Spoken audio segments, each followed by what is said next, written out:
Good morning everyone. Today we will discuss question number 6 of exercise number 5.1 of skewness of frequency distribution. Last videos में हमने question number 5 तक complete कर लिया था.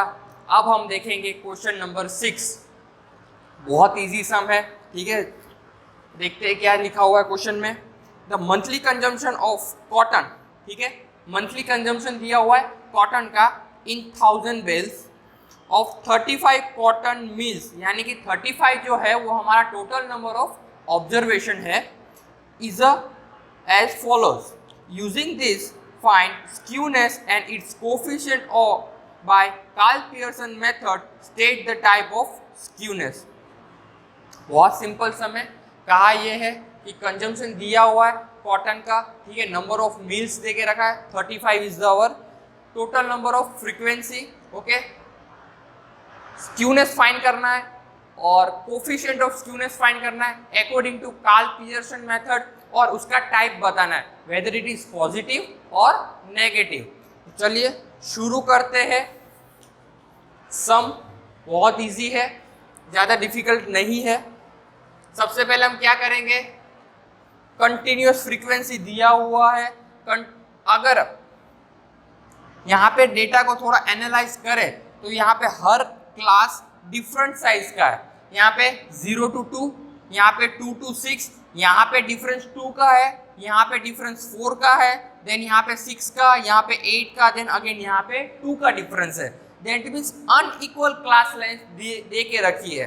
तो ये डेटा को देख के हम ये कह सकते हैं कि we will use second formula. Okay, second formula of Karl Pearson, that is 3 into x bar minus m. क्यों? क्योंकि यहाँ पे अनइक्वल लेंथ दे के रखी है, और जहाँ पे अनइक्वल लेंथ दे के रखी हो वहाँ पे मोड डिफाइन करना थोड़ा इम्पॉसिबल जैसा हो जाता है. तो सेकेंड फॉर्मूला क्या करता है, व्हेन मोड इज अनडिफाइनेबल, ठीक है, तो हम कौन सा फॉर्मूला यूज करेंगे, 3 into x bar minus m. तो according to that we will draft our table. तो सबसे पहले हम x की वैल्यू फाइंड कर लेते हैं. x की वैल्यू का मीनिंग क्या होता है, मिड वैल्यू. मिड वैल्यू कौन सी होगी यहाँ पे, 2.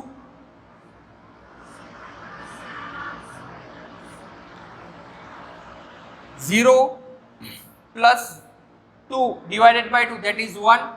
तो यहाँ पे मिड वैल्यू 1 है.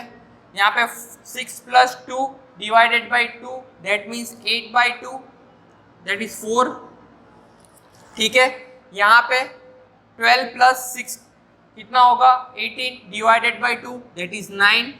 यहाँ पे 12 plus 20 that is 32 divided by 2 16. 20 plus 22 that is 42 divided by 2 41 21 will be the mid value. Okay, ये आपकी मिड वैल्यू आ गई. अब हमें क्या फाइंड करना है, D. Observation little bit higher side है, ठीक है, तो हम शॉर्टकट फॉर्मूला यूज करेंगे जिसकी वजह से हमें मल्टीप्लिकेशन में इजी होगी. अदरवाइज हमें जो न्यूमेरिकल फिगर्स है वो बहुत हाई वैल्यू के मिलेंगे. तो अभी यहाँ पे देख लेते हैं, ए को अज्यूम करना पड़ेगा. Let's take A is equal to 9, ठीक है, यहाँ पे 2 है, यहाँ पे 2 है, तो ये मिडल वैल्यू लेंगे इसको. Okay, let's assume A is equal to 9. अभी डिफाइन करते हैं. 9 minus 1 minus 9 that is minus 8. 4 minus 9 that is minus 5. 9 minus 9 0. 16 minus 9 maybe 7. Then 21 minus 9 12. ये आपकी क्या वैल्यू आ गई, डी की वैल्यू आ गई. अभी हमें फाइंड करना होगा एफ डी. ठीक है, for easy understanding I will give column number.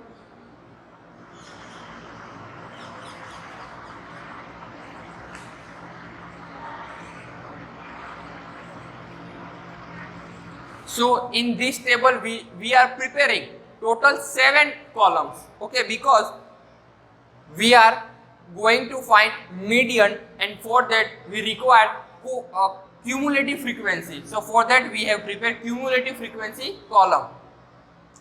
How to find f into d? That is column number 4 into column number 2. Okay, so 8 into 3 24. Just like that, find each and every value.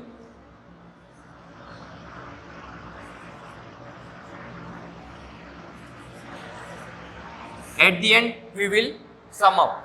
Okay, now f into d square, that is f into d into d.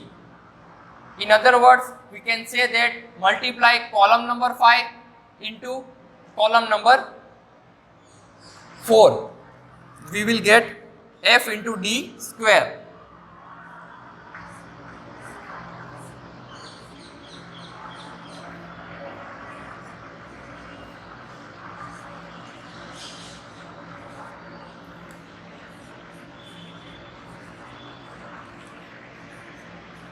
And at the end we will sum up.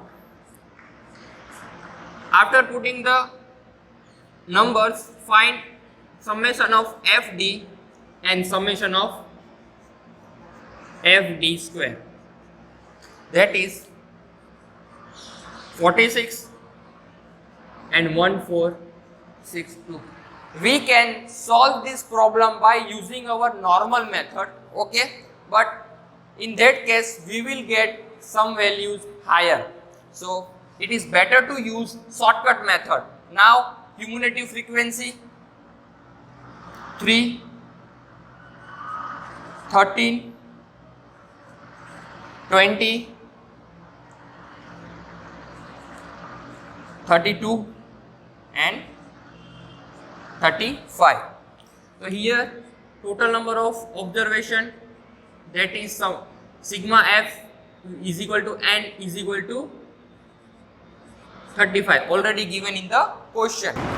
Okay, so we have prepared the table and now we just have to put the values in the formula to get the answer.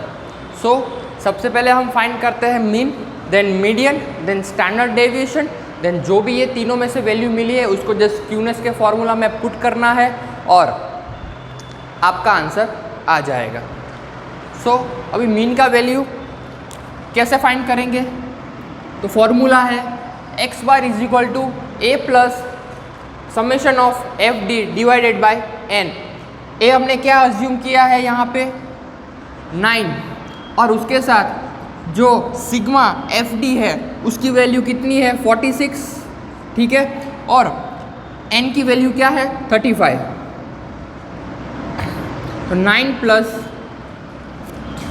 46 divided by 35 which is equal to 1.31 और इसको हम सम करेंगे तो हमें मिलेगा 10.31. ये आपकी mean की वैल्यू आ गई है. ठीक है, तो ये था मीन. अब बात करते हैं मीडियन. जैसे कि हमें पता है कि जो हमारा टेबल है वो कंटिन्यूअस फ्रीक्वेंसी डिस्ट्रीब्यूशन से रिलेटेड है, तो हमें मीडियन फाइंड करते वक्त मीडियन क्लास फाइंड करना बहुत इंपॉर्टेंट है. तो मीडियन क्लास कैसे फाइंड करेंगे? तो median class is equal to n by 2. ठीक है, value of n by 2 observation. ठीक है, अभी n बाई 2 की वैल्यू कैसे फाइंड करेंगे?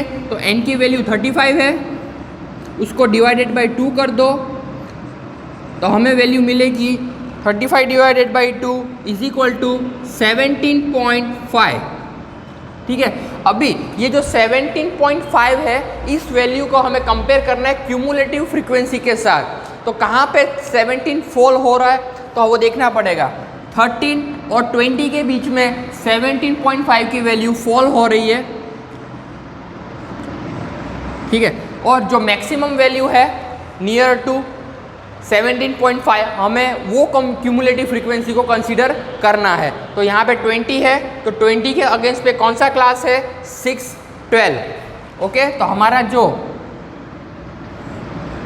मीडियन क्लास है वो कौन सा होगा 6-12, 6 to 12. ये हमारा मीडियन क्लास है. अब मीडियन के फॉर्मूला में वैल्यू को पुटअप कर दो, L plus n/2 minus cumulative frequency of median class divided by frequency of median class. ये जो CF होगा वो प्रीवियस वन है, क्यूमुलेटिव फ्रीक्वेंसी है प्रीवियस वन। तो L का मीनिंग क्या होगा, लोअर बाउंड्री, ठीक है। तो यहाँ पे 6 है lower boundary of median class, plus n/2 की वैल्यू हमें पता है 17.5 minus cumulative frequency previously to original one. तो यहाँ पे जो 20 है उसका ऊपर वाला हमें लेना है 13, प्रीसीडिंग वन लेना है, और divided by frequency of median class which is 7 multiply 5, C मतलब class length 12 minus 6 is equal to 6। तो ये आपकी आ गई क्लास लेंथ। ये फॉर्मूला में वैल्यू पुटअप कर दी है हमने, इसको सॉल्व करते हैं। 6 plus 17.5 minus 13 which is equal to 4.5 into 6 divided by 7, ठीक है। इसको अगर हम सॉल्व करेंगे तो हमें क्या वैल्यू मिलेगी, 9.86। ये आपकी मीडियन वैल्यू है। अभी अब हम फाइंड करेंगे स्टैंडर्ड डेविएशन, ठीक है, जिसका फॉर्मूला है root over sigma FD square divided by n minus sigma FD divided by n whole square. अभी सिर्फ वैल्यू पुटअप कर दो, क्या है 1462 divided by 35 minus sigma FD 46 divided by 35 whole square,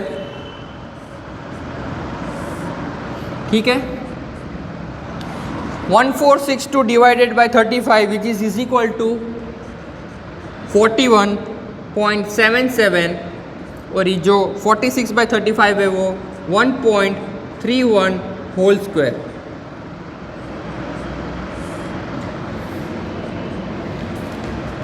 solve करेंगे आगे, 41.77 माइनस 1.71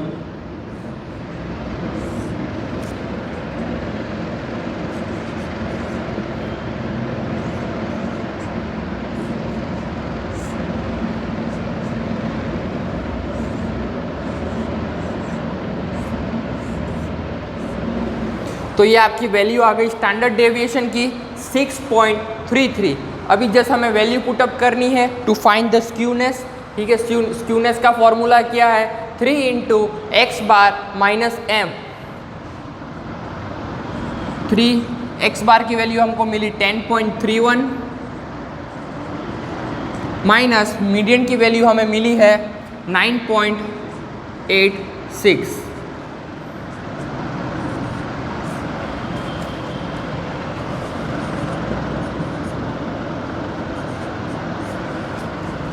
तो स्क्यूनेस की वैल्यू हमें मिलेगी 1.35, ठीक है। अभी हम फाइंड करेंगे कोफिशिएंट ऑफ स्क्यूनेस, ठीक है। तो जिसका फॉर्मूला है 3 into X bar minus M divided by standard deviation, ठीक है। 3 into X bar minus M की वैल्यू हमें पता है 1.35, और स्टैंडर्ड डेविएशन से डिवाइड करना है तो 6.33, जिसकी आपको वैल्यू मिलेगी 0.21, ठीक है। पॉजिटिव वैल्यू मिलेगी। और हमें एक बात पता है कि ये जो SJ की वैल्यू होती है वो फॉल करती है -1 और +1 के बीच में, और ये जो है पॉजिटिव है, 0 से ज़्यादा है, तो हम ये कह सकते हैं कि ये जो स्क्यूनेस है वो पॉजिटिवली